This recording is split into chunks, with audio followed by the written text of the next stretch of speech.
हाँ। तो अभी वक्त हो गया प्रभुपाद जी के कोट का। ये स्क्रीन विजिबल है ना सभी को? जी माता है। तो प्रभुपाद जी कहते हैं, 25 अक्टूबर है आज। प्रभुपाद जी कहते हैं, यदि दर्पण पर धूल होगी तो तुम अपना चेहरा अच्छी तरह नहीं देख पाओगे। तुम दर्पण को अच्छी तरह साफ करो। यह हरे कृष्ण के जप कीर्तन की विधि मन रूपी दर्पण पर जमी धूल को साफ करने के समान है। मॉन्ट्रियल, 25 अक्टूबर 1968। तो प्रभुपाद जी मॉन्ट्रियल में आज ही के दिन प्रवचन कर रहे थे। भगवत गीता के 13वें अध्याय के छठे और सातवें श्लोक का विवेचना कर रहे थे। तो उसके उसमें जब ये प्रसंग आता है कि हम सोचते हैं कि हम इस भौतिक जगत के ही जीव हैं, यही हमारा रहने का स्थान है, यही हमारा घर है, क्योंकि हमारे ऊपर माया का आवरण चढ़ा होता है। तो प्रभुपाद जी उसमें बताते हैं कि किस प्रकार, चाहे हम कोई किसी का भी शरीर देख लें, अपना शरीर देख लें, कुत्ते बिल्ली का शरीर देख लें, या इस पूरे ब्रह्मांड को देख लें, सभी किस से बने हैं? उन 24 तत्वों से ही घटक से सब बने हुए हैं, है ना? तो हमें इसीलिए ऐसा प्रतीत होता है कि हम इसी संसार के लिए हैं, यहीं बने हुए हैं। लेकिन प्रभुपाद कहते हैं कि हमारा अ, जो एड्रेस है, परमानेंट एड्रेस है, हम कहाँ के मूल निवासी कहाँ के। जैसे हम दुनिया भर में कहीं भी चले जाते हैं, लेकिन जब हमसे कोई हमारी पहचान पूछता है तो हम उसको बताते हैं कि हम मूल निवासी कहाँ के हैं, भारत के हैं, भारत में इस शहर के, इस गांव के, इस जिले के रहने वाले हैं। तो इस तरह से हम अपना परिचय देते हैं, हम अपनी रूट्स को नहीं भूलते हैं, है ना? उसी तरह से जो हमारी जड़ें हैं, हमारी रूट्स है, वो कहाँ है? वो ये संसार नहीं है। हम अपनी सांसारिक परेशानियों में इतना निमग्न हो जाते हैं कि अरे ये मेरा घर, मेरा परिवार, मेरे बच्चे, मेरी फैमिली, ये मुझे ये समस्या है, वो समस्या है। हम अपने पॉलिटिक्स में हम इतना हो जाते हैं, इतना ज्यादा हम अपना ध्यान उसमें लगा देते हैं, या जो सोशल प्रॉब्लम्स हैं, कई बार हम उसमें इतने ज्यादा अ, अ, घुस जाते हैं, मतलब अपने को इतना ज्यादा डुबा लेते हैं इन चीजों में कि हमें लगता है कि हमें हमेशा हमेशा के लिए यहीं रहना है ना? लेकिन जब हम शास्त्र पढ़ते हैं या शुद्ध भक्तों से के सानिध्य में जाते हैं, तब हमें पता चलता है कि हमारा परमानेंट एड्रेस तो ये है नहीं। हमारा परमानेंट एड्रेस तो भगवत धाम है, हमारे पूर्ण पुरुषोत्तम भगवान, हमारे परम पिता का घर है। और ये हमें ये ज्ञान कैसे पता चलता है? जब कोई शास्त्र पढ़ते या गुरु के माध्यम से या किन्हीं भी वरिष्ठ वैष्णवों के माध्यम से हमें ये पता चलता है। तो क्योंकि हमारे जो मानस पटल पर के जो वो शीशा रूपी मानस पटल है, उस दर्पण पर धूल जमी हुई, धूल की परत, मोटी परत जमी हुई है। जब शीशे पर ये ऐसी परत जमी होती है तो हमें अपना मुख अच्छे से नहीं दिखता है, चेहरा अच्छी तरह नहीं दिख पाता है। लेकिन जब हम इस धूल को साफ करते हैं, है ना, तब क्या होता है कि हमें अपना चेहरा दिख पाता है। तो हमें अपने मानस पटल रूपी शीशे को, मिरर को साफ करना पड़ेगा। और उसको साफ करने के लिए हम कोई मॉप या कोई डस्टर या कुछ ऐसा तो कर नहीं सकते, है ना? तो वो सबसे अच्छा उसको क्लीनिंग का तरीका क्या है कि उसकी धुलाई कर दी जाए। कैसे? हरे कृष्ण महामंत्र को बोलकर, हरे कृष्ण कृष्ण कृष्ण हरे हरे, हरे राम राम राम हरे हरे। तो यही एकमात्र तरीका है किस चीज का? अपने मानस पटल रूपी शीशे को साफ करने का। चेतो दर्पण मार्जनम भाव महादावाग्नि निर्वापणम, है ना। तो चेत अपनी जो चित्त के दर्पण को हम कैसे साफ कर सकते हैं? एकमात्र उसका तरीका क्या है? हरे कृष्ण महामंत्र। इस जो कलयुग में यही एक महामंत्र है जिससे हम इस अपने मन अपने मानस पटल की धूल को तो हटा ही सकते हैं, अपने चित्त को तो शुद्ध कर ही सकते हैं, अपने हृदय को शुद्ध कर सकते हैं। और इसमें इतनी शक्ति है कि हमें ये इस भाव सागर से पार करके अपने जो हमारे भगवान जी का घर है, धाम है, आध्यात्मिक धाम, हमें वहां तक भी ये मंत्र हमें वहां पहुंचा सकता है। हरे कृष्णा। जगत गुरु श्रील प्रभुपाद की जय। जी जय।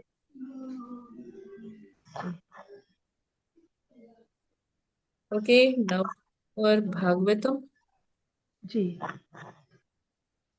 आज हमें करना है 43वां श्लोक। जी नाथ।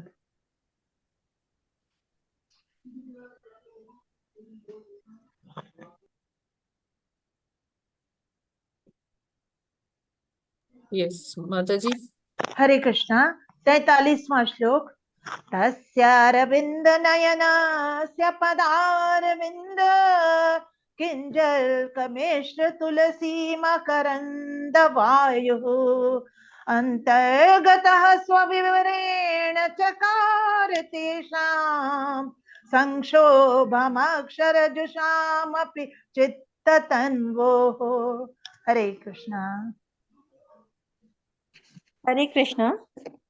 तस्या अरविन्दनयनस्य पदारविन्द किजलकमिश्र तुलसी मकरन्द वायु अन्तर्गत स्वविवरेण चकार दिशाम्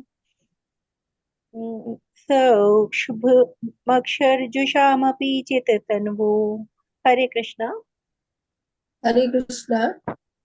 तस्यारविन्द नयनस्य पदरविन्द किञ्जल्कमिश्र तुलसी मकरन्द वायु अन्तः गता स्वाविवरेण चकार तेषां संक्षोभम् अक्षरजुषाम अपि चित्ततन्वोः। हरे कृष्णा। हरे प्रणाम। कृष्ण।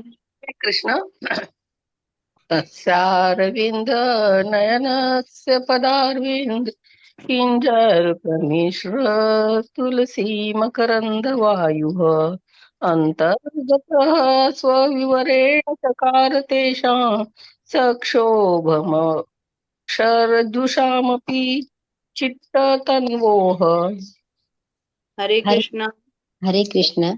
तस्यारविन्दनयनस्य पदारविन्द किञ्चलकमिश्रतुलसी मकरन्दवायु अन्तर्गत सविवरेण चकार तेषां संक्षोभमक्षरजुषामपि चित्ततन्वो।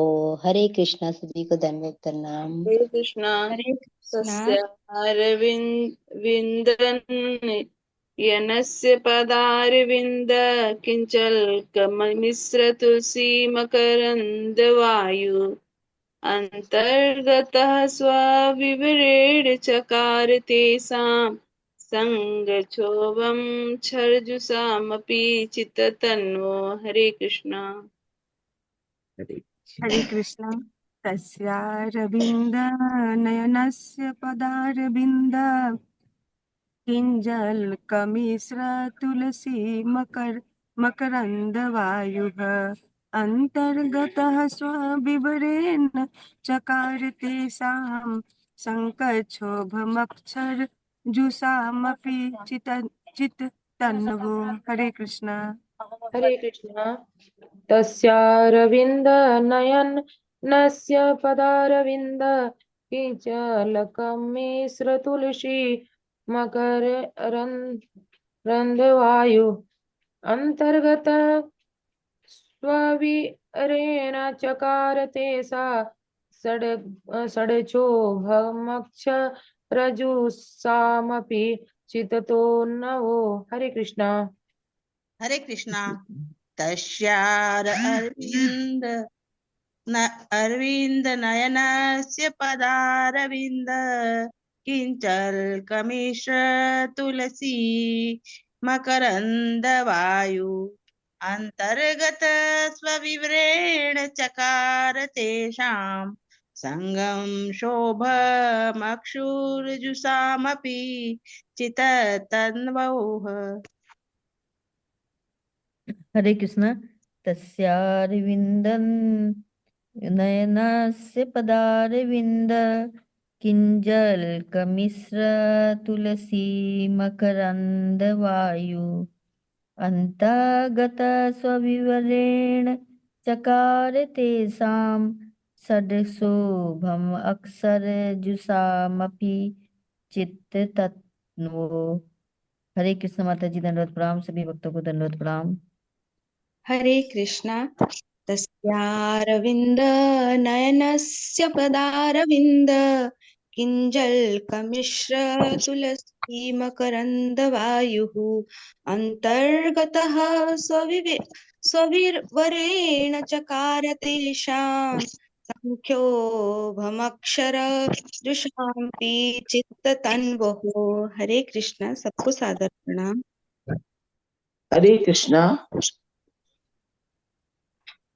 तस्यारविन्द नयनस्य पदारविन्द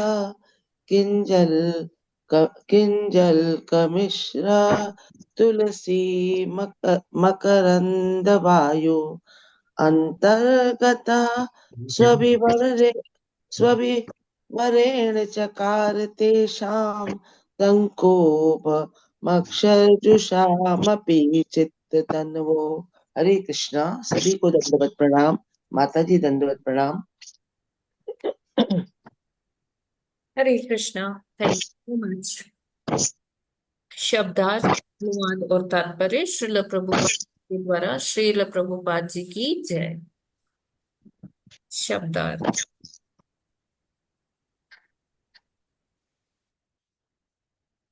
तस्य उसका, अरविंद नयनस्य कमल नेत्र भगवान का, पदारविंद चरण कमलों का, किंजल्क अंगूठों समेत, मिश्र मिश्रित, तुलसी तुलसी दल, मकरंद सुगंधी, वायु मंद पवन, अंतःगत भीतर प्रविष्ट हुए, स्वविवरेण अपने नथनों से होकर, चकार बना दिया, तेषाम कुमारों के,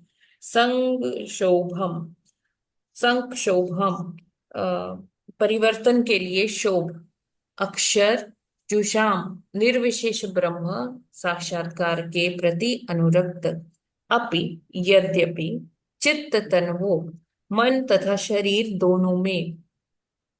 अनुवाद। जब भगवान के चरण कमलों के अंगूठों से तुलसी दल की सुगंध ले जाने वाली मंद वायु उन मुनियों के नथनों में प्रविष्ट हुई, तो उन्हें शरीर तथा मन दोनों में परिवर्तन का अनुभव हुआ। यद्यपि वे निर्विशेष ब्रह्म ज्ञान के प्रति अनुरक्त थे। तात्पर्य। इस श्लोक से ऐसा प्रतीत होता है कि चारों कुमार निर्विशेषवादी अथवा एकेश्वरवाद दर्शन के समर्थक थे और भगवान से तदाकार होने की सोच रहे थे, किंतु जो ही उन्होंने भगवान के स्वरूप को देखा, उनके मन परिवर्तित हो गए। दूसरे शब्दों में, जो निर्विशेषवादी भगवान से तदाकार होने के प्रयास में दिव्य आनंद का अनुभव करता है, वह भगवान के सुंदर दिव्य स्वरूप को देखते ही परास्त हो जाता है।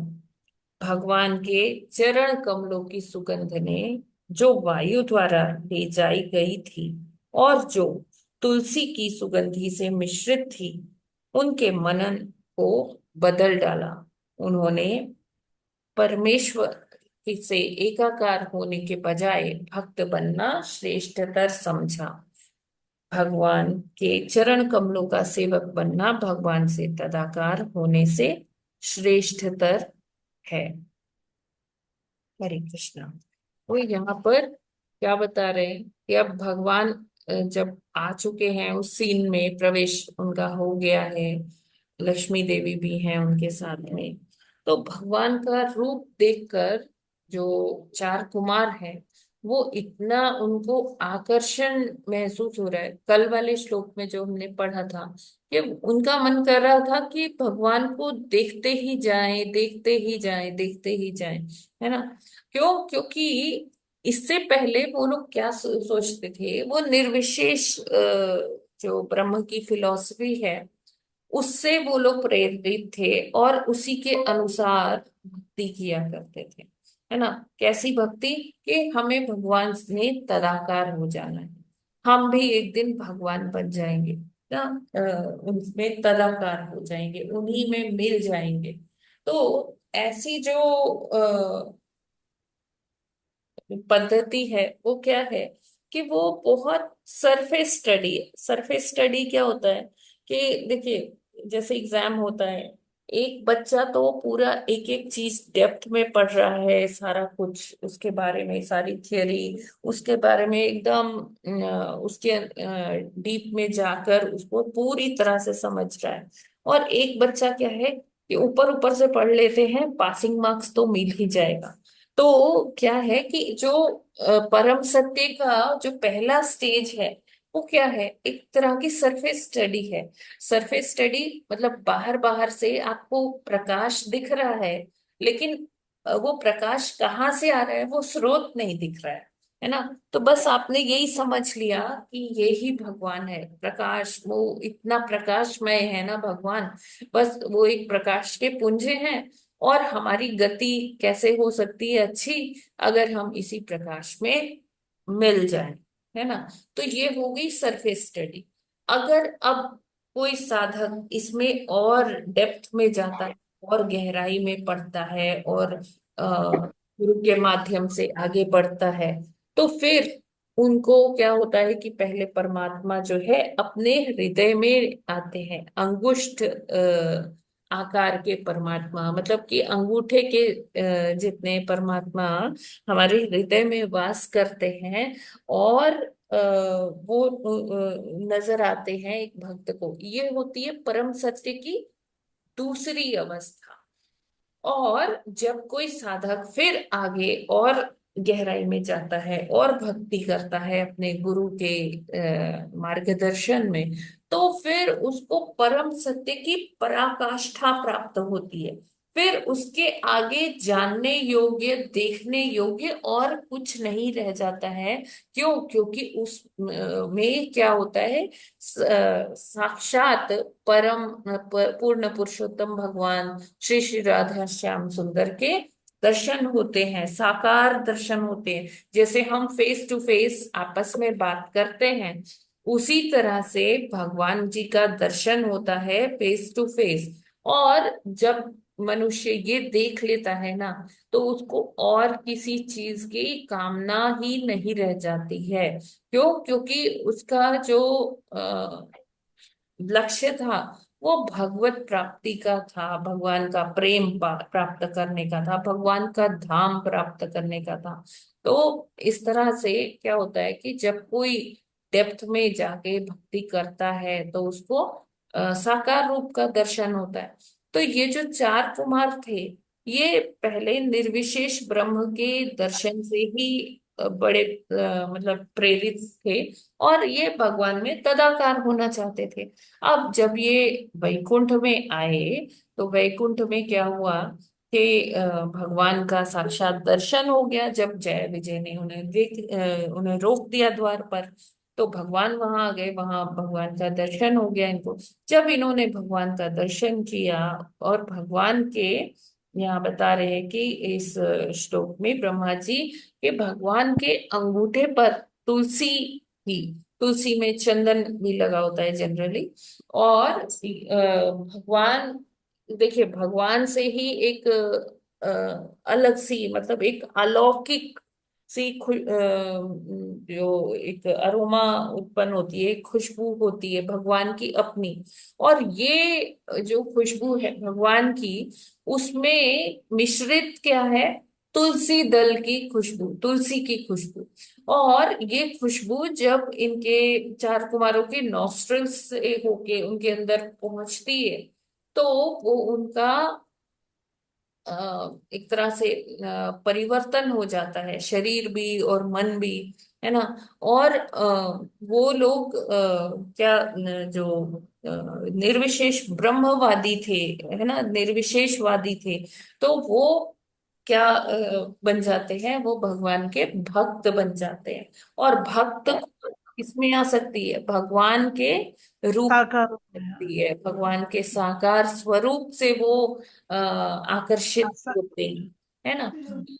ये जो निर्विशेष जो ब्रह्मवादी लोग हैं, तो निर्विशेष ब्रह्म में ही वो जानना चाहते हैं, वो उसी से प्रेरणा मिलती है। वो कहते हैं अरे ये जो आप रूप की बात कर रहे हो ना, ऐसा कुछ रूप नहीं है। वो तो लीला के लिए भगवान रूप धर लेते हैं, है ना। बाकी उनका कोई रूप नहीं है, वो तो क्या है? वो तो निर्विशेष है, निराकार है। अब जो ये निराकारवादिता है, ये प्रभुपाद जी कहते हैं ये अपनी कपोल कल्पना है कि ठीक है, हमें भगवान दिखता तो है नहीं, तो इसका मतलब जो जो दिखता नहीं है वो निराकार है। जैसे कह देते हैं कि देखो, हवा भी हमें दिखती नहीं है, लेकिन हवा है ना। कैसी है हवा? निराकार। इसी तरह से भगवान भी हमें दिखते नहीं है, इसलिए भगवान निराकार है। तो ये चीज जो है, ये इसको हम कैसे काउंटर कर सकते हैं कि हाँ ठीक है, भगवान हमें दिखते नहीं है, लेकिन ये हमारी कमजोरी है। हमारी जो इंद्रियां हैं वो इम्परफेक्ट हैं, वो योग्य नहीं है, हमारी अपूर्ण इंद्रियां हैं, इसलिए हमें भगवान नहीं दिखते। अब यहाँ से अगर हम बोले कि इस समय अ, कहीं किसी शहर में, दिल्ली में क्या हो रहा है, तो मुझे यहाँ से बैठकर नहीं दिखेगा कि यहाँ से दिल्ली में क्या चल रहा है ना। वो लाइव टेलीकास्ट एक अलग चीज है कि अगर वो दिख जाए, लेकिन ऐसे बैठे बैठे मेरी आंखें यहाँ से 500 मीटर दूर नहीं देख सकती है, या 1 किलोमीटर दूर पे क्या हो रहा है, कि कोई क्या बात कर रहा है या कोई क्या कर रहा है, वो मुझे नहीं दिखेगा। तो क्योंकि मेरी इंद्रियां जो हैं अपूर्ण हैं। अगर हम देखें कि चील चील ऊपर से, कितने ऊपर से देख लेती है अपने शिकार को, है ना, और वो आके झपट्टा मार के छीन के ले जाती है। तो क्योंकि उसकी आंखें इतनी तेज है, वो देख सकती है। लेकिन हमारी आंखें उतनी मतलब उसमें शक्ति नहीं है। तो हमें अपने आप को उस योग्य बनाना होगा कि हम भगवान को देख पाए। और क्या होता है कि क्योंकि हम, जैसे आज का कोट था कि हमारे मानस पटल पर बहुत धूल जमी हुई है, चित्त हमारा साफ नहीं है। तो जब हमारा चित्त धूल से भरा हुआ है, तो हमें भगवान दिखेंगे कैसे? हमें लगता है कि देखो, हम यहीं पर मगन रहते हैं कि ये संसार है मेरा, इसमें देखो कितनी वैरायटी है ना। वो और कहते हैं कि भगवान तो बस क्या है, प्रकाश पुंज है, वहां वैरायटी नहीं है, यहाँ वैरायटी। लेकिन ये जो भौतिक जगत है क्या है? प्रतिबिंब है। किसका? आध्यात्मिक जगत का। अगर यहाँ इतनी वैरायटी है, तो वहां तो वैरायटी होगी ही होगी ना, इससे ज्यादा होगी, उसका प्रतिबिंब है। क्योंकि ये ऐसा नहीं हो सकता कि प्रतिबिंब में बहुत वैरायटी नजर आ रही है, लेकिन जिसका प्रतिबिंब है आध्यात्मिक जगत में, वहां कोई वैरायटी नहीं है। तो वैरायटीज वहां भी है। और लेकिन हम लोग यहाँ, क्योंकि हमारे चित्त पर धूल लगी हुई है, हमारे कल्मश हैं, है ना, माया का आवरण है, जिसके द्वारा हमारा चित्त जो है आच्छादित है।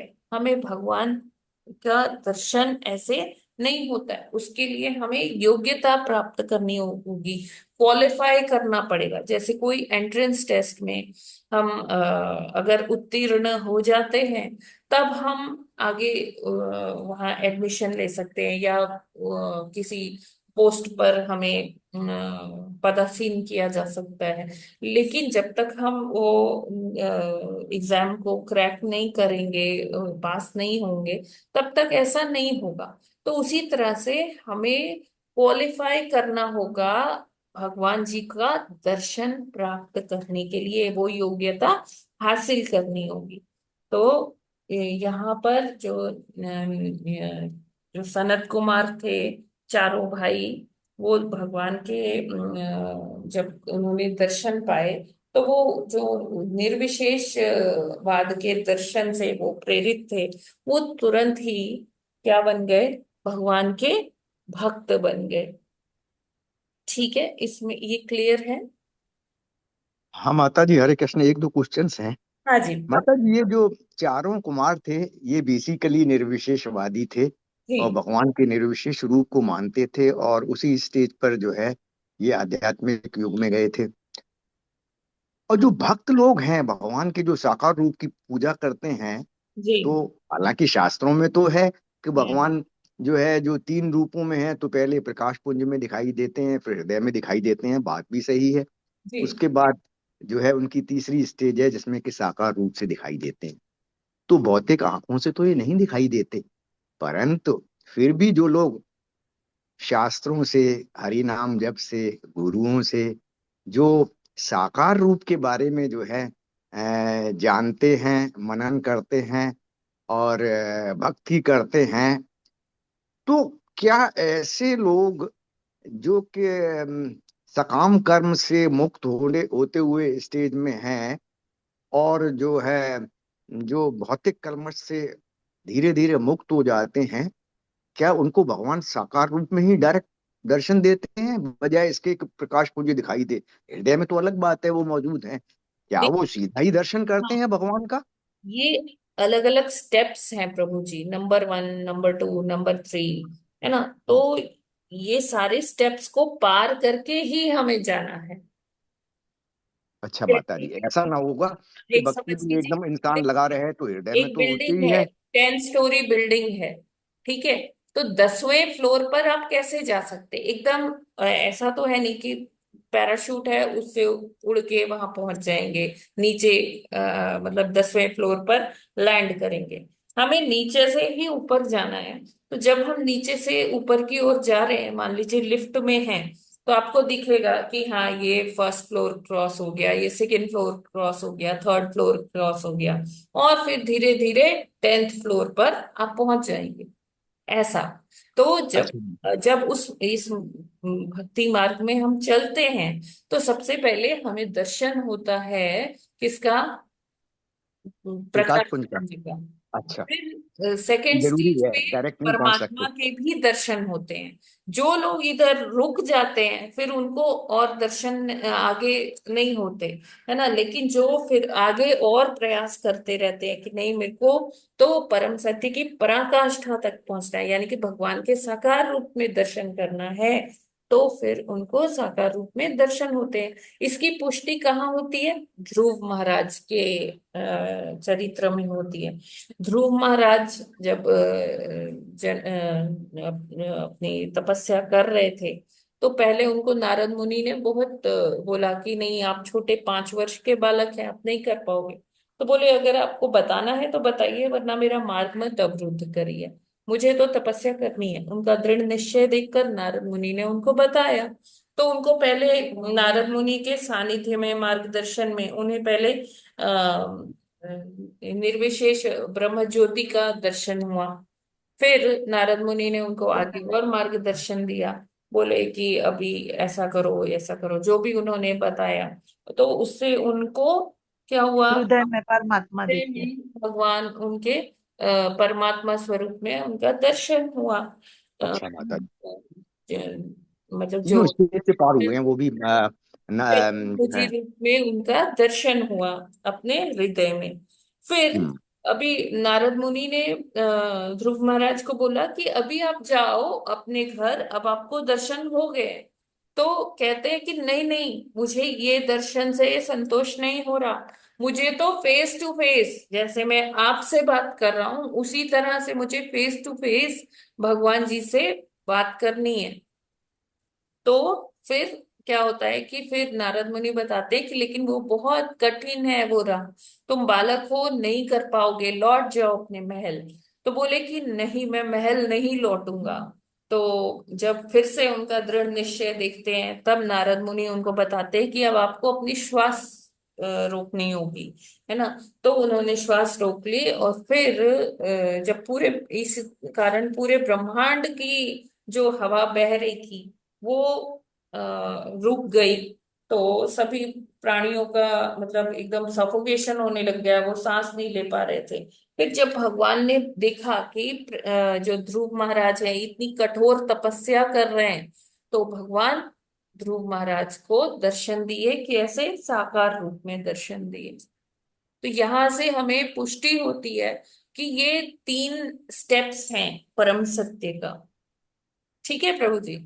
हाँ माता जी, थोड़ा सा आगे आने वाले श्लोक में कल एक जगह ये कंफ्यूजन था कि क्या डायरेक्ट भी होता है, आपने क्लियर कर दिया माता जी। अब कल जो है प्रभु जी ने जो एक बताया उसमें एक लाइन आई थी इसी प्रहलाद महाराज के बारे में, कि भगवान ने जब प्रहलाद महाराज को दर्शन दिया तो उनके आध्यात्मिक प्रहलाद स्पर्श से, महाराज या ध्रुव महाराज? हाँ ध्रुव महाराज को जब हाँ दर्शन दिया तो भगवान के दर्शन के के आध्यात्मिक स्पर्श से ये प्रहलाद महाराज के, नहीं हाँ प्रहलाद का तो देखा था कि ध्रुव था, हाँ मतलब दोनों में से जिसका भी था। हाँ तो उनके आध्यात्मिक स्पर्श से उनके अंदर जो है ज्ञान का प्रकाश हुआ। तो यस, भगवान का आध्यात्मिक स्पर्श क्या है ये? ये भगवान का आध्यात्मिक स्पर्श है, जैसे भगवान का दृष्टिपात, या भगवान जैसे प्रहलाद महाराज का अगर संदर्भ है, तो प्रहलाद महाराज को भगवान ने अपनी गोद में बैठाया था, ध्रुव महाराज अच्छा को भी भगवान ने अपनी गोद में बैठाया था। पहले उनके ऊपर अपने शंख से उनके सिर पर स्पर्श किया था, और शंख से जब उन्होंने स्पर्श किया तो ध्रुव महाराज को वो सारा ज्ञान अ, उनके हृदय में प्रकाशित हो गया। हाँ माता जी ठीक है, वो दृष्टिपात से भी होता है और जैसे शंख को भी। हाँ, अच्छा जैसे माता जी यहाँ भगवान एक, फेस टू फेस मिले तो उनको स्पर्श भी कर सकते हैं। हाँ माता जी यहाँ आया है कि भगवान के चरण कमलों की सुगंध जो कि तुलसी दल की सुगंध के साथ मिक्स थी, जब कुमारों के नाक में गई तो वो उनके मन बदल गया। हाँ अब यहाँ वर्ड आया है कि उन्होंने परमेश्वर से एकाकार होने की बजाय भक्त बनना श्रेष्ठतर समझा। तो जो लोग निर्विशेषवादी ब्रह्म को मानते हैं और हाँ एकाकार होना चाहते हैं, हाँ। वो भक्त नहीं होते हैं क्या? देखिए, वो भी तो भक्त भगवान के निवेश है, रूप के भक्त हैं। भक्त वो है जो भगवान की सेवा में इंटरेस्ट लेता है ना। वो ये नहीं चाहता कि मैं भगवान ही बन जाऊं, भगवान का ही एक मतलब उनमें ही मिल जाऊं, मतलब कि भगवान ही बन जाऊं, सब मेरी पूजा करें। अच्छा माता जी, क्योंकि सेवा सिर्फ साकार रूप की हो सकती है, हाँ, देखिए इसलिए जो इसमें ना एक पास टाइम साकार रूप आता को है। भगवान के माना तो वो भक्त बन गए। देखिए प्रभु और जी, सुनिए, इसमें ना एक पास टाइम आता है कि एक मैंने एक लेक्चर में सुना था, गोपाल कृष्ण परम पूज्य गोपाल कृष्ण गोस्वामी महाराज जी बता रहे थे अपने प्रवचन के दौरान कि एक बार वो दुबई गए थे, है ना। तो दुबई में वो एयरपोर्ट पर कुछ प्लेन लेट था, फ्लाइट लेट थी, तो वो एयरपोर्ट पर बैठकर ही जपा कर रहे थे। तो एक वहाँ एयरपोर्ट पे मुस्लिम व्यक्ति थे। तो जब उन्होंने देखा तो उनको बड़ी क्यूरोसिटी हुई, उन्होंने कहा कि आप क्या कर रहे हैं? तो महाराज बोले कि मैं अपने भगवान को याद कर रहा हूँ और उनके लिए ये जप कर रहा हूँ। तो बोले कि ये सब तो बेकार है, आप लोग तो बुत की पूजा करते हो, ऐसा नहीं है। तो महाराज जी ने उनको काफी समझाने का समझाया, लेकिन वो मतलब थोड़ा वैसे लग रहे थे, जैसे कुछ लोग मतलब अपनी बात को ज्यादा वो रखते हैं, दूसरों की बात नहीं सुनते। तो महाराज ने भी छोड़ दिया, महाराज अपने जप करते रहे। फिर थोड़ी देर बाद ना नमाज का टाइम होता है, तो ये व्यक्ति क्या करते हैं, नमाज पढ़ने लगते हैं, है ना। फिर जब वो नमाज पढ़ के आते हैं अपने कुछ मिनटों के बाद, तो महाराज उनसे कहते हैं अभी आप क्या कर रहे थे ऐसा बैठ के आंखें बंद करके। तो बोले कि मैं अपने भगवान को ये सुना रहा था, प्रार्थना कर रहा था उनसे। तो महाराज बोलते हैं कि अ, अगर आप ये सब जो एक्शंस कर रहे थे जैसे नमाज के वक्त किया जाता है, तो आप अपने भगवान को बता रहे थे कि आप ऐसा करते हैं। तो उन्होंने कहा हाँ। तो महाराज बोले कि इसका मतलब कि जो आपके भगवान हैं वो देख पाते हैं कि आप ऐसा कर रहे हैं, और जो आप बोल रहे थे कुछ अपने आवाज में कुछ बोल रहे थे, तो इसका मतलब है आप उनको सुना रहे थे। तो कहते हैं हाँ बिल्कुल सुना रहे थे, तो वो सुनते हैं हमारी बात। तो महाराज बोले कि इसका मतलब उनके कान भी हैं, है ना, आंख है, कान है, तो मतलब कि पूरा उनका एक फॉर्म है, एक रूप है। तो फिर वो व्यक्ति महाराज की बात से बड़े प्रभावित हुए कि हाँ ये बात तो है कि हम जो भी एक्शन कर रहे हैं हम यही सोच के करते हैं कि वो देख रहे हैं, है ना, और जो हम बोलते हैं हम यही मानते हैं कि वो सुन रहे हैं। तो इस यस आप राइट हैं, आप करेक्ट हैं कि अगर वो देख रहे हैं सुन रहे हैं तो फिर उनकी एक फॉर्म है, उनका पूरा एक अस्तित्व है, उनका शरीर है। तब वो जाकर महाराज की बात से उन्होंने मतलब उनको लगा कि हाँ ये सही है। तो इस तरह से जैसे कुछ लोग निर्विशेषवादी होते हैं, लेकिन जब उनको राइट गाइडेंस मिलती है तब वो समझ पाते हैं कि हाँ निर्विशेषवाद भी भगवान का एक गुण है, लेकिन भगवान के और गुण भी हैं, भगवान साकार भी हैं, और उसी साकार से निराकार भी आता है। हरे कृष्ण माता जी, ये भगवान का गुण है कि तेज है कि शक्ति है? निर्विशेषवाद, निर्विशेष जो रूप है, निर्विशेष तेज भी कहीं भगवान शब्द के आता है। शरीर से निकली हुई कांति है, और ये भगवान का एक गुण भी कहलाता है कि भगवान साकार भी हैं, भगवान निराकार भी हैं, हाँ माता जी, हरे कृष्ण। और साकार में से ही निराकार आता है, जैसे सूर्य में से सूर्य का प्रकाश आता है। हाँ माता जी। अब माता जी, ये एयरपोर्ट की जो आई, तो इसमें लोग जो जैसे जप करने के लिए इंटरेस्टेड होते हैं, तो जप के लिए कहा जाता है ना, जैसे हम हरे कृष्ण मंत्र बोल कर करते हैं, तो हाँ, पब्लिक प्लेसेस पे भी रिकमेंडेड है क्या बोल के किया जाए कि मन में ही किया जाए? नहीं, मन में मतलब आप इतना बोलें कि आपको अपनी आवाज सुनाई दे। सुनाई दे। और माला का होना जरूरी है? बिना माला के भी तो पब्लिक प्लेस में कर सकते होंगे ना, कि नहीं करते हैं लोग? काउंटर के साथ आप कर सकते हो, जी माता जी। काउंटर आती है एक, उसके साथ अच्छा आप अच्छा। कर सकते हो। अच्छा, काउंटर आती है, पता करेंगे, देखेंगे वो कैसी है। तो ठीक है माता जी, वो कहीं देखी है मैंने, शायद अंगूठे से दबाते हैं उसको। हाँ हाँ, यस प्रभु जी। हाँ, हरे कृष्ण माता जी, ठीक है। और वैसे तो माला ही ले जाए तो कोई उसमें समस्या नहीं होनी माला, चाहिए। हाँ, थैले में माला हो तो उसमें जो है जी कोई समस्या नहीं है। जी, थोड़ा बोल्ड बोल्ड हो इंसान तो कोई उसमें कोई समस्या नहीं है। एग्जैक्टली। हाँ, हरे कृष्ण माता जी। माता जी, जो लोग तिलक लगाते हैं, तो एक एक क्वेश्चन और पूछना होता है, तो जैसे सुबह लगाते हैं नहाने जी के बाद, या जी, बिना नहाए हुए भी लोग लगा लेते हैं, तो ये क्या 24 घंटे ही लगाना रिकमेंडेड होता है क्या, जैसे हाँ कि? हाँ बिल्कुल, अगर हम जितनी बार भी नहाएं दिन में, जितनी बार भी मुंह धोएं, तो उसके बाद हमें तिलक लगाना चाहिए। अच्छा माता जी, हरे कृष्ण। कहते हैं कि अगर सूना माथा रखते हैं तो वो हमारे लिए भी अच्छा नहीं होता, और जो हमारा हमें देखता है, जो दर्शन करता है हमारा, तो उसके लिए भी अच्छा नहीं होता है। और जब तिलकधारी व्यक्ति कहीं जाता है तिलक लगा के, उसके लिए तो वो अच्छा होता ही है, साथ में उसका जो भी कोई दर्शन करता है उसे भी उसका लाभ मिलता है जब तिलक अच्छा, का ऐसा भी है? दर्शन करता है। ऐसा भी है, जो दर्शन करेगा उसको भी लाभ मिलेगा? यस प्रभु। जैसे भगवान का नाम है, चाहे जो श्रवण करेगा चाहे वो स्वयं संकीर्तन करेगा, सबका लाभ है, सुनने वालों को भी लाभ है। जाने माता जी, कुछ लोग जैसे बच्चे होते हैं, समझ नहीं पाते हैं और याद नहीं कर पाते हैं, और सुन लेते हैं, सुनते पूरा है, लेकिन उनके मेंटल कैलिबर नहीं है इतना कि समझें कि ये जप हो रहा है और क्या है। तो उनके सामने अगर भक्ति की जाए तो उनका समझ ना आने पर, याद ना होने पर कि ये भक्ति है, हाँ क्या हाँ फल हाँ उनको उतना ही हाँ, मिलेगा? उनको वो मिलेगा और धीरे धीरे उनका वो कैपेसिटी भी इंक्रीज होगा प्रभु जी। अच्छा माता जी, हरे कृष्ण माता जी, क्लियर, अच्छा लगा भाई बहुत सुन के। और कोई प्रश्न है किसी का? Hare Krishna. Yes, anybody, any questions?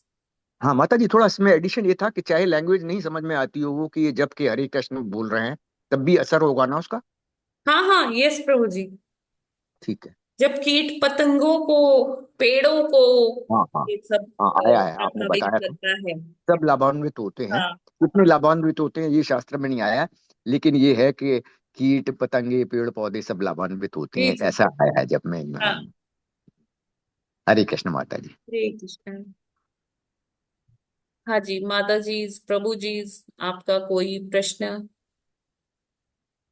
हरे कृष्णा। कमला चौधरी माता जी, आप कुछ कहना चाहते हैं?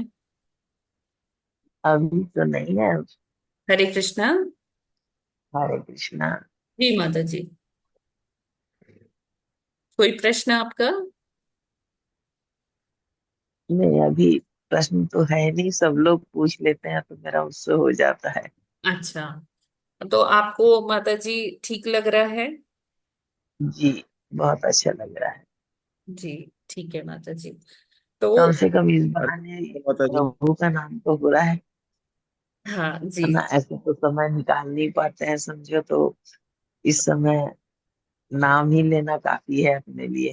हरि बोल। बहुत सुंदर माता जी जी, बहुत अच्छे। तो ऐसे ही करके हम एक दूसरे के जी संग में माता जी ऐसे आगे बढ़ सकते हैं भक्ति के मार्ग जी में। जी जी आपको अगर जप करना होगा ना माता जी, तो आप बताइएगा। जी आप नवंबर महीने का मैं लिस्ट बनाने वाली हूँ जप की। जी तो जी आपको कोई डेट आपकी स्पेशल, कोई बर्थडेज, कोई वेडिंग एनिवर्सरीज, कोई बच्चों का बर्थडे, उस दिन आपको कुछ करना होगा जब, तो आप बता जी सकते हैं माता जी, जी नवंबर महीने में। जी। ठीक है जी। यस नीता माता जी, आपका प्रश्न? हरे कृष्णा माता जी, धन्यवाद प्रणाम। धन्यवाद प्रणाम माता जी। माता जी, मैं ये जानना चाहती थी कि क्या इस्कॉन में जो कल हुई अष्टमी थी वो मनाया जाता है? माता जी, जहां तक मुझे पता है तो ऐसा तो नहीं है, मनाया तो नहीं जाता है। जैसे लेक्चर तो है राधा कुंड पर हुई अष्टमी हाँ के हाँ दिन कल। हाँ, नहीं, राधा कुंड का तो जैसे, हाँ, प्राकट्य आज कल ही हुआ था ना। हाँ हाँ हाँ जी। तो सेलिब्रेशन नहीं होता है, मतलब जो व्रत वगैरह जो रखना होता है वो नहीं होता है। एक्चुअली जो अहोई अष्टमी का व्रत होता है ना माता जी, वो ऐसा नहीं है कि हाँ भगवत प्राप्ति के लिए ये हो रहा है ना। वो जी, लोग किस मंशा से करते हैं कि मेरे शायद किसके लिए होता है, बच्चों के लिए होता है कि बच्चे सही पुत्र रहे। के लिए होता है। क्या माता जी? पुत्र के लिए होता है व्रत। हाँ, तो ये क्या हो गई, ये लौकिक हो गया ना, लौकिक इच्छा हो गई, वांछा हो गई, जी। है ना। तो हाँ बाकी जैसे हमारे, जैसे आप जानते ही है कि इस्कॉन में ऐसे लौकिक इच्छा के लिए कोई इस तरह का फेस्टिवल नहीं होता। तो वो जो सारा मनाए जाते हैं वो केवल जो भगवत प्राप्ति के लिए, भगवान के लिए। इसीलिए जो हमारे जो आचार्य हैं, जो षड गोस्वामी हैं, उनके आविर्भाव तिथियां, तिरोभाव तिथियां वो मनाई जाती है। क्यों? क्योंकि उस दिन क्या होता है कि मतलब वो लौकिक इच्छा के लिए नहीं है, वो परलौकिक के लिए है। तो जो वो ऐसे होते हैं वो मनाते जनरली माता जी, है ना। जी माता जी। ठीक है माता जी, हरे कृष्ण। हरे कृष्णा माता जी। हरे कृष्णा माता जी। हरे कृष्णा। यस सुप्रिया माता जी। माता जी, मुझे ये पूछना था, जो हम घर में जो भगवान को जो पूजा करते हैं या जो विग्रह जो रखे हुए हैं, उनको जब हम आरती करते हैं घर में हाँ पूजा के टाइम, वो हमें बैठ के करना चाहिए या खड़े होके? क्योंकि किसी किसी घर में थोड़े से अपर शेल्व्स में होते हैं, या फिर रैंप बना वो सॉर्ट ऑफ होता है, उसमें रखते हैं, और कहीं कहीं पे नीचे थोड़ा सा होता है, वो जो मंदिर जो आजकल मिल रहा है। हाँ तो माता जी, मेरा क्वेश्चन ये है कि उसमें हम क्या बैठ के जब पूजा कर रहे हैं, क्योंकि वो लेवल तो हमारा उसी लेवल में आ गया फिर ठाकुर जी का वो, तो या फिर खड़े होके वो देखिए, अगरबत्ती और हम दिया कोई दिखाना जप चाहिए? वगैरह कर रहे हैं या कुछ इस तरह से कोई कथा पढ़ रहे हैं या कुछ हम्म, अष्टकम पढ़ रहे हैं तो हम बैठ के कर सकते हैं, है ना। जी अदरवाइज जैसे आरती है तो आरती के लिए तो रेकमेंडेड है कि आप खड़े होकर ही करें, अगर ऐसी कोई अच्छा फिजिकल प्रॉब्लम नहीं। अच्छा अच्छा, ठीक है ठीक। बाकी बैठ के कर सकते हैं जो मतलब ऐसे फ्लोर पे नहीं बैठ सकते तो वो चेयर वगैरह ऐसा कुछ लेके बैठ सकते हैं। लेकिन हमें ये देखना चाहिए कि भगवान से जहां भगवान विराजमान है उनके आसन से हमारा आसन नीचे होना चाहिए। हाँ, आसन तो नीचे है, लेकिन वो फिर ना आपको बेंड होना पड़ जाता है। अगर हम खड़े होके दिया दिखाते हैं गॉड को, तो हाँ वो आपको पूरा 90 डिग्री बेंड होना पड़े, क्योंकि भगवान तो छोटे वाले उसमें है। तो हाँ। इसीलिए मेरा ये था कि वो खड़े होके करते हैं कि बैठ के भी करते हैं आरती, दिया दिया जो हम दिखाते हैं, अगरबत्ती या दिया जो दिखाते हैं। ओके, मैं समझ गई। हाँ तो आप हाँ मतलब फिर बैठ के भी कर सकते हैं अगर भगवान मतलब नीचे है नहीं तो ना, हमें थोड़ा सा भगवान का वो ऊपर बनाना चाहिए, जो फ्लोर है ना डायरेक्ट उस पे मंदिर मत रखिए, उसमें कोई ऐसा वो बेस बना। रेस प्लेटफॉर्म में ही है, हाँ लेकिन वो थोड़ा सा मतलब आप नीचे बैठोगे, रेस प्लेटफॉर्म है, लेकिन वो हाँ। बैठने पे ठीक आपका हाथ वो आएगा हाथ के जी जी सामने, जी। लेकिन आप खड़े हो जाते हो तो then you have to bend little. हाँ हाँ तो वो चलेगा ना माता जी, खड़े हाँ, होके बेंड हो? बैंड होके कर सकते हैं। ठीक जी है ठीक है। जी माता जी, धन्यवाद। हरे हरे कृष्ण कृष्ण। माता जी। आजकल दीप दान का आ रहा है कि दीपक जलाना चाहिए, हाँ लेकिन जी इसमें प्रभु। वर्णन, इसमें जो है संस्था से भी दो तरह का आया है। जैसे आजकल रिसेंट जो सुना था उसमें 4 बार, 3 बार, 5 बार, ये हाँ ऐसे था। और जो पहले पूर्व में बताया गया था उसमें नीचे 8 बार, फिर 5 बार, फिर 5 बार, फिर कुछ नहीं टोटल नहीं जो नहीं जो नहीं नहीं प्रभु जी, ये तो नहीं, हमेशा ये 4 2 3 ही, मतलब हमारे गौड़ीय संप्रदाय में तो ऐसा ही है। अच्छा, हाँ 8 बार 4 2 3। बताएंगे, 8 5 ये तो कभी नहीं भेजा प्रभु जी इस तरह से। अच्छा, वो कहीं और फिर देखा होगा तो हाँ में पहले भी इस आपने कहीं और से तो देखा माता होगा। माता जी चरणों में जो है कितने बार, और 4 नाभि पे नाभि में चरण, 2 बार, मुखमंडल में 3 बार, सर्वांग 7 बार। नाभि में चरणों पे चार 4 बार, दो नाभि तीन में सात 7 बार, और मुख पर। जी प्रभु जी, मुख पर 3 बार। अच्छा माता जी, और फिर चारों तरफ जो घुमाते हैं वो, फिर वो सात कितने बार? बार 7 अच्छा माता जी, अब क्लियर हो गया, ये नोट कर लेंगे, सर्वांग, भूल भी जाते। हाँ सर्वांग माता जी, आरती 7 बार। 7 बार, ठीक है माता जी। हरे कृष्ण। और दो हरे कृष्ण माता जी। माता हरे जी। कृष्णा। 4 3 7 7। 4 2 3 7। अच्छा ठीक है माता जी, हरे पैरों कृष्ण। से शुरू करना है, नाभि पर आना है, फिर मुखमंडल पर, फिर चारों तरफ सर्वांग। अच्छा माता जी, ऐसे 2 राउंड भी कर सकते हैं ना, 2 बार भी कर सकते हैं? ऐसे जरूरी तो नहीं कि एक ही बार ये पूरा राउंड किया, मतलब जैसे हाँ 4 2 3 वो आप कर सकते हो। फिर दोबारा, क्योंकि जैसे आरती भगवान चलती के रहती है अलग अलग तो। स्वरूपों को आप दिखा सकते हो। जी जी जी एक कभी जी। राधा दामोदर को कर दिया, कभी एक बार यशोदा दामोदर को कर दिया, एक बार जी, आपने रामचंद्र जी को कर दिया, मतलब ऐसे आपके पास अलग अलग विग्रह हैं, आप उनको अलग अलग कर सकते कर दिया। जी माता जी। हो। ठीक है, फिर आज हम यहीं पर विराम करते हैं।